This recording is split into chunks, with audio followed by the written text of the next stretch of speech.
성도의 출발점은 하나님의 미리 정하심이죠. 미리 정하신 자를 부르시고 부르신 그들을 의롭다 하시고 의롭다 하신 그들을 영화롭게 했다 그랬잖아요. 그러니까 시작은 미리 정하심이란 말입니다. 미리 정하심이라는 그 단어의 뜻 자체가 성전이라는 어떤 울타리 안으로 당신의 택한 백성들을 이미 넣어 놓으셔서 결정해 버리셨다, 이런 뜻이라고 했습니다. 그렇다면 성도의 미리 정해짐이라는 건 결국 무엇을 위한 미리 정해짐이라는 거죠? 맨 마지막이 영화롭게 함이니까 하나님을 영화롭게 하기 위한 미리 정해짐이죠. 창조의 목적은 이미 거기서 나온 거예요.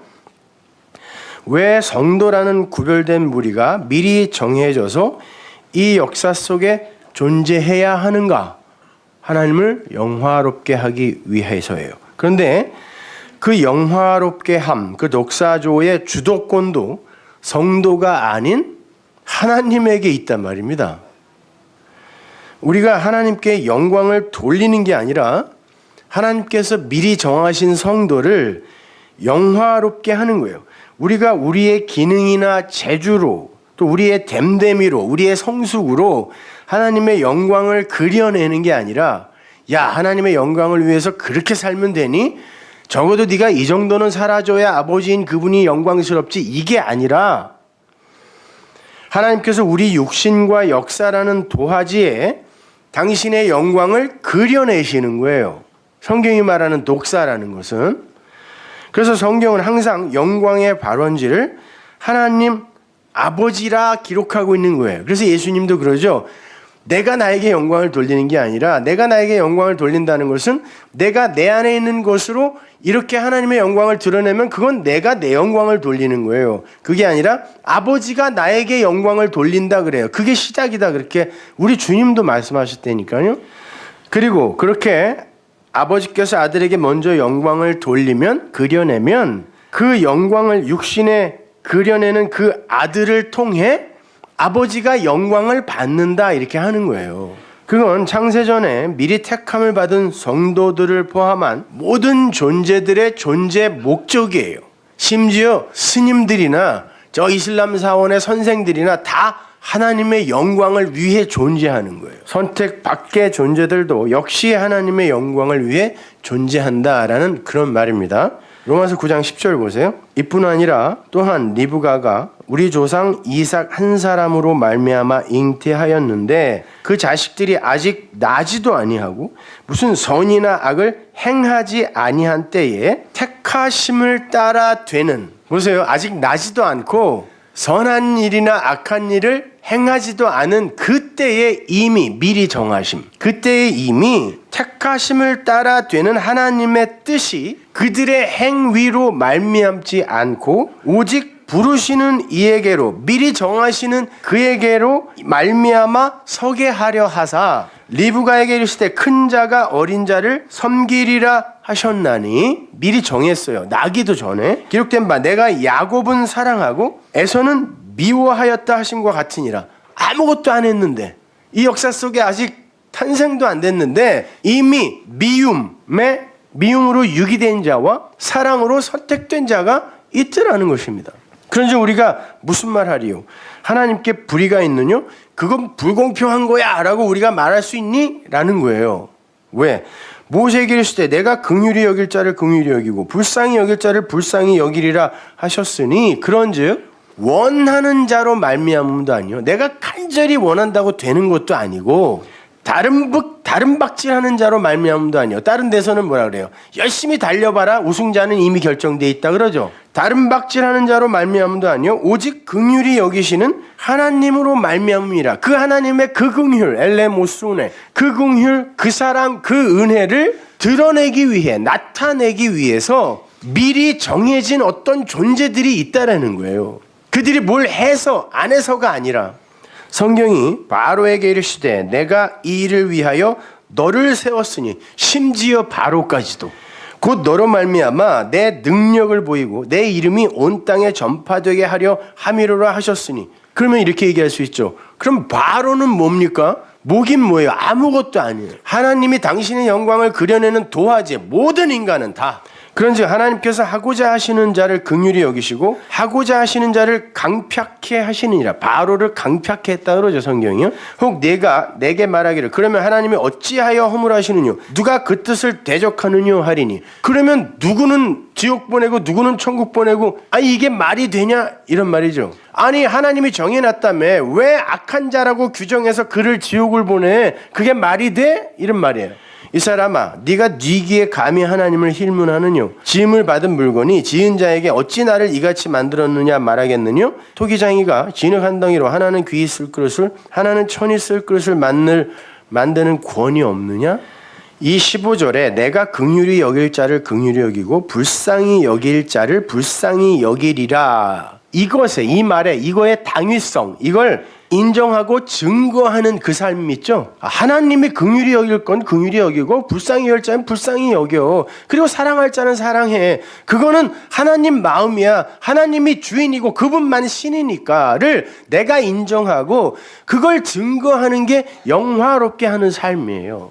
그러니까 이렇게 기독교 신앙의 목적지는 하나님 앞에서의 그 나라는 존재의 주체성과 독립성을 오히려 부정당하는 거예요. 부정당하고 그것을 인정하는 자리, 거기가 기독교 신앙인들의 목적지인 거예요. 어떤 이들은 지옥의 자리에서 하나님의 영광을 나타내야 하고 어떤 이들은 하나님 나라에서 하나님의 영광을 나타내도록 지어졌다라는 것을 겸허히 인정하고 하나님 그게 선입니다. 이렇게 진심으로 고백하는 그 자리가 우리가 끌려가고 있는 목적지란 말이에요. 거기가. 근데 아버지의 영광이 아닌 피조물의 영광, 즉 그 사람의 영광을 드러내고 싶어하는 자들은 그게 율법주의라는 거예요. 인본주의라고도 하죠. 그런 자들은 열심히 자기들의 영광을 드러내다가 사람의 잘남, 보편적 아담들의 자존심을 높이 향상하는 데에 올인하다가 자기의 시간들을 올인하다가 결국 멸망에 이르게 되는 거예요. 왜냐하면 아버지가 그려내는 영광이 아닌 건 아무리 훌륭해 보여도 아버지가 원하시는 영광이 아니거든. 그게 기독교 이외의 모든 종교들의 현실이며 추구점이며 지향성이에요. 성경은 아버지의 영광과 대조되는 사람의 영광을 율법이라고 명확하게 기술합니다. 그건 사람들의 눈에 감지가 되는 영광이에요. 모든 보편적 인간들이 그렇지, 저게 가치지, 저게 영광이지 하면 그걸 율법이라고 그래요. 사람들 눈에 나타나는 것으로 감지가 되면요. 그 자리에서는 반드시 사람에 대한 칭찬이 수반되게 되어 있어요. 그게 구약이요, 인간들이 중심이 된 종교입니다. 그래서 모든 종교의 경전을 깊이 뿌리까지 잘 읽어보면요, 이해해서 공부해보면 전부 구약이에요. 신약으로 연결이 안 되는 그냥 구약. 반면에 아버지의 영광은 사람들의 가치 기준에 근거할 때 절대 영광으로 보이지 않아요. 내가 부정되고 부인되는 게 어떻게 영광으로 보입니까? 그건 실패죠. 그래서 사람들에게 그 영광은 홀대를 당해요. 인정도 못 받습니다. 그건 아담으로서의 나의 죽음이에요. 사람들에게 그렇게 가치를 인정 못 받는다는 건. 근데 아버지가 그게 영광이라 그런다니까요. 그래, 그렇게 네가 죽는 게 영광이야. 나의 영광을 나타내는 거야. 이렇게 이야기한단 말이에요. 그것이 바로 우리의 대표가 되어 죽으신 예수의 인생이었어요. 성경은 하나님께서 그 아들을 영화롭게 했다라고 분명히 이야기해요.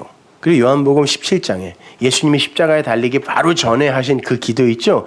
거기에 제일 많이 나오는 단어가 독사예요. 영광. 뭔 놈의 영광이 아들을 죽이는 영광이 있냐. 그게 영광이래. 사도행전 3장 12절 보세요. 베드로가 이것을 보고 백성에게 말하되 이스라엘 사람들아 왜 이 일을 기이 여기느냐. 우리 개인의 권능과 경건으로 이 사람을 걷게 한 것처럼 왜 우리를 주목하느냐. 아브라함과 이삭과 야곱의 하나님 곧 우리 조상의 하나님이 그 종 예수를 영화롭게 했다. 이게 독사죠. 똑같은 단어예요. 우리를 하나님은 미리 정하셔서 영화롭게 했다 그랬어요. 근데 우리의 대표이신 그 아들이 아버지에 의해 영화롭게 됐네요. 그렇죠? 너희가 저를 넘겨주고 빌라도가 놓아주기로 결단한 것을 너희가 그 앞에서 부인하였으니 너희가 거룩하고 의로운 자를 부인하고 도리어 살인한 사람을 놓아주기를 구하여 생명의 주를 죽였도다. 아버지가 아들을 영화롭게 했더니 사람들이 그를 살인자와 바꾸어서 저놈이 제일 나쁜 놈이다 하고 죽여버리더라는 것입니다. 십자가에 매달아서. 그러나 하나님이 죽은 자 가운데서 살리셨으니 우리가 이 일의 증인이로다. 육으로 죽었더니 영으로 살아나서 당신의 그 형제들에게 그냥 들어가 버리셨네. 그걸 살았다라 그래요, 여러분. 그 이름을 믿음으로 그 이름은 뭐예요? 말씀이라고 했어요. 쉔이라는 단어 자체가 말씀입니다. 그 말씀을 믿음으로 그 말씀이 너희 보고 아는 이 사람을 성하게 하였나니. 이거는 안진뱅이에요. 성전 미문에 앉았던 안진뱅이 그 이야기 하는 거예요. 예수로 말미암아 난 믿음이, 이건 그리스도의 영, 그 말씀을 받은 거죠. 진리를 받은 거죠. 예수로 말미암아 난 믿음, 거기에서 그 예수가 내용으로 갖고 있던 그 믿음이 내 안에 들어와요. 난 믿음이 너희 모든 사람 앞에서 이같이 완전하게 낫게 하였느니라. 믿음이 낫게 했다 그래요. 자, 여기에 보면요, 베드로가 요한이 성전 미문에 앉아있던 그 안진뱅이를 고쳤어요. 고쳤더니 사람들이 그들이 행한 그 일을 보고, 뭐 다른 데 나오죠. 또 그런 기적을 보면 헤메라 수스라 하여 신의 이름들이거든요. 그들을 추앙하고 그들에게 영광을 돌려버려요. 사람들이, 제자들이 일을 해도. 그랬더니 베드로와 요한이 이야기하는 거예요. 왜 우리에게 영광을 돌리냐는 거예요. 그건 영광 아니라는 거예요. 그러면서 아들의 이야기를 하는데, 아들을 아버지가 영화롭게 했더니 그 아들은 죽었다는 거예요. 육신으로 죽었다는 거예요. 그리고 그가 이 세상에서 한 일과 그 육신은 사람들에게 그리스도의 영, 진리로 들어가야 하는 거지, 그걸 그냥 추앙하고 기념하고 그걸 신기하게 여기는 게 아니라는 거예요. 그거는 영광이 아니다라는 그런 말입니다. 영광은 자기들이 부각되고 자기들이 칭찬받는 그런 게 아니라 예수 그리스도처럼 자신이 부정되고 하나님의 약속이, 그 믿음이 부각되어야 한다라는 거예요. 마찬가지라는 거예요. 바로 이 안진뱅이가, 미문 앞에 앉아있던 이 안진뱅이가 바로 그러한 영광을 나타내기 위해 지금 그 안진뱅이의 자리에서 일어난 것 뿐이라는 것입니다. 그 거지는 성전에 들어갈 수 없는 자였어요. 뭐 안진뱅이라고 번역해놨지만 콜로스, 이건 절름발이란 뜻이에요. 저는 자들아 내게 오라 할 때 그 저는 자 있죠? 그런 말이에요. 다리가 아예 없는 게 아니라 그 저는 자, 그는 자기가 성전 안으로 들어갈 수 없다는 것을 누구보다 잘 아는 자예요. 당시에는 불구자나 몸에 흠이 있는 자는 절대 성전에 못 들어갔어요. 부정한 자라 하여, 율법의 시대, 구약 시대니까. 그래서 성전 문 앞에 앉아서, 그것도 가장 아름다울 미문에 앉아서 긍휼, 엘레모수네를 구하고 있었어요. 긍휼을 구하고 있었어요. 성전 문 앞에 앉아서. 못 들어가니까 나는. 거기 들어가는 이들에게 어떻게 하면 거기 들어갈 수 있어요? 이거예요. 그런 모형으로. 구제할 때 너희들은 오른손이 하는 걸 왼손이 모르게 해. 그랬단 말이에요. 그거는 오른편이 하는 것들은 당연히 왼편에 있는 자들이 모른다라는 뜻이라고 했습니다. 거긴 손이라는 단어도 없다 그랬어요. 그러니까 그 구제, 그건 뭐예요? 오른편에 있는 그 자들, 하늘의 존재들이 흘려주는 그 사랑, 그 진리를 이야기하는 거란 말이에요. 그걸 흘려줬을 때 그걸 진짜 구제라 그래요. 그걸 살려내는 거니까. 진짜 살려내는 거니까. 진짜 배고픔에서 건져내는 거니까. 그 구제를 구하고 있어요. 엘레모스네, 그 긍휼을 구하고 있단 말입니다. 자기는 누구의 구제 행위가 없으면 절대로 거기에 못 들어간다는 것을 아는 자의 모형이란 말이에요. 그때 그 긍휼, 그 엘레모스네를 가진 이가 나타나는 거예요. 사도행전 3장 1절 보세요. 제9시 기도 시간에, 9시는 무슨 시? 예수님이 십자가에서 죽은 시간, 육신으로 죽은 시간, 일부러 그 시간을 쓰는 거예요. 누가가 여기에다가. 나면서 안준병이 된 자를 사람이 메고 오니 나면서부터 죄인이란 뜻이에요. 이건. 이는 성전에 들어가는 사람들에게 구걸하기 위하여 날마다 미문이라는 성전문에 두는 자라. 그가 베드로와 요한이 성전에 들어가려 함을 보고 구걸하거늘 긍휼을 구하는 거죠. 베드로가 요한으로 더불어 주목하여 그러되 우리를 보아라. 그가 저에게 무엇을 얻을까 하여 바라보고는 베드로가 그러되 은과 금은 내게 없거니와. 은과 금은 뭐예요? 단순히 재물, 돈 이런 걸 말하는 게 아니라 은과 금이라는 건 성전의 기명이나 기구들을 만드는 재료였어요. 사람들은요, 성전에 들어갈 수 있는 길을 그 성전을 이루고 있는 그 율법 있죠? 그걸 열심히 행하면 그게 나에게 있으면 들어갈 수 있을 거라고 착각하는 거예요. 그걸 비유해서 보여주는 거예요. 너 지금 은과 금을, 그 율법을, 그걸 네가 성전에 들어갈 수 있는 방법으로 도구로 지금 우리에게 구하고 있는 거 아니야? 그걸 구제라고 생각하고 있는 거 아니야? 그러나 그건 우리에게 없어. 그건 내가 줄 수 없어. 왜? 그걸 갖고 있는 이들을 성경이 뭐라 그래요?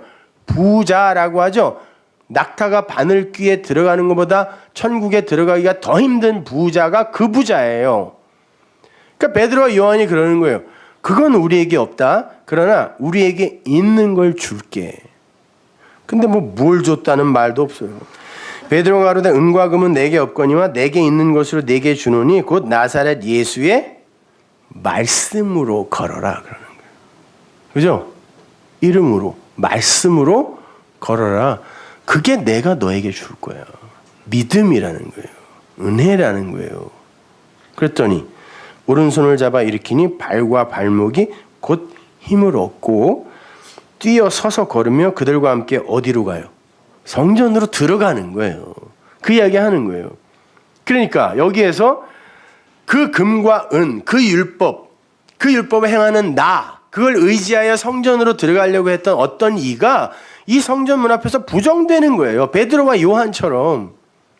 그리고 그 말씀에 의해 순전히 은혜로 성전으로 들어가네요. 성한 자가 되어서. 이게 구원이라는 거예요. 이게 바로 하나님의 영광을 나타낸다라는 거예요. 나타내는 거라는 거예요. 그래서 내가 너희들에게 그 영광을 나타내는 자로서 이렇게 나타냈더니 니들이 왜 우리를 보고 신이라 그래? 그러는 거예요. 그러면 내가 하나님의 영광을 나타내는 게 아니라 내가 영광을 받는 거 아니냐? 그러면서 예수의 얘기를 끊어내면서 그 예수가 영광을 받아 영화롭게 되자 그렇게 죽었잖아. 아무도 못 알아봤잖아. 근데 너희들이 내가 한 일을 보고 칭송을 하고 나를 칭찬하면 너희들은 엉뚱한 걸 본 거라는 거예요. 못 봐야 된다라는 것입니다. 믿음이 없으면. 근데 니들이 뭘 보고 그걸로 나를 칭찬하면 그건 영화롭게 된 게 아니라는 거예요. 그건 영광이 아니라는 거예요. 그렇게 나타난 것으로 하나님께 영광을 돌리는 게 아니라니까요. 오히려 사람들이 못 알아봐야 된단 말이에요. 그 사람들에게 맞아 죽는다니까요. 오히려 하나님께 영광을 돌리는 그 사람은 사람들에게 칭찬받고 박수 받는 게 아니라 그런 거예요. 율법에 의하면 너는 부정한 자라 절대 성전에 못 들어가. 그러나 말씀이 네 안에 들어가면 네가 진리의 세계, 은혜의 세계에 들어가면 네 겉모습과 상관없이 네 외모와 상관없이 너는 그 은혜의 사람으로 여기 들어갈 수 있는 거야를 보여주는 거예요. 구원이 뭔지 생명이 뭔지를 보여주는 거란 말이에요. 그러니까 영화롭게 된 아들들은 이렇게 철저하게 자신의 육신과 행위를 부정당하고 그 하나님의 은혜와 능력과 그 사랑, 그 말씀, 그 약속을 부각시키는 도화지로 영광을 그려내는 이들이란 말입니다.